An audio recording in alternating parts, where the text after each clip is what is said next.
இன்றையிலிருந்து இளைய தளபதி அதோட சேர்த்து இளைய காமராஜர்னு அழைக்கணும்னு நான் வேண்டிக்கிறேன். இளைய காமராஜர்னு அழைக்கணும்னு நான் வேண்டிக்கிறேன்.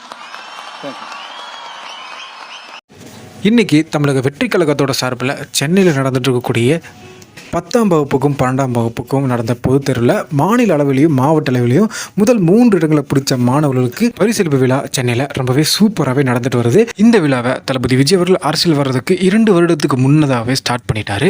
வெற்றிகரமாக தொடர்ந்து 3வது வருஷமாக நடைபெற்று இருக்கக்கூடிய இந்த பரிசளிப்பு விழாவில் வழக்கம் போல் மாணவர்கள் பார்த்தீங்கன்னா ரொம்பவே சந்தோஷத்தோட இன்முகத்தோட அவங்களோட பரிசை ரொம்பவே என்ஜாய் பண்ணி வாங்கிட்டு போனாங்க. கடந்த 2 வருஷமாக என்னென்ன கியூட் மூமெண்ட்ஸை அந்த ஸ்டேஜில் நம்ம எல்லாருமே பார்த்தோமோ அதே மாதிரியான நிறைய கியூட் மூமெண்ட்ஸை இன்னைக்கு நடந்த இந்த ஃபங்க்ஷனில் நம்ம எல்லாருமே பார்த்துருப்போம்.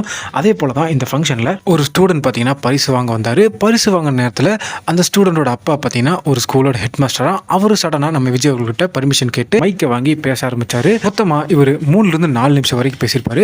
அப்படி பேசும்போது அவர் விஜய் அவர்களுக்கு நான் ஒரு பட்டம் கொடுக்க போகிறேன் அப்படின்னு சொல்லிட்டு, இது வரைக்கும் நீங்கள் இளைய தளபதியாக தான் இருந்தீங்க, மக்களுக்கு நிறைய நீங்கள் தர்மம் பண்ணுறதுனால இனிமேல் இளைய காமராஜர் என அழைக்கப்படணும் அப்படின்ற மாதிரி அவர் சொல்லும்போது விஜய் அவர்கள் சடனாக வைக்கப்பட்டு சிரிச்சுக்கிட்டே பேசிட்டு இருந்தவர் பின்னாடி போய் நின்றுட்டாரு. இந்த ஒரு கியூட் மூமெண்ட்டை பார்த்துட்டு இருந்தாங்க எல்லாருமே செம்மையாக என்ஜாய் பண்ணிருந்தாங்க. வருஷம் யாரோ ஒருத்தர் வந்து நம்ம விஜய் அவர்களை ஸ்டேஜ்லேயே வைக்கப்பட வச்சிடறாங்க.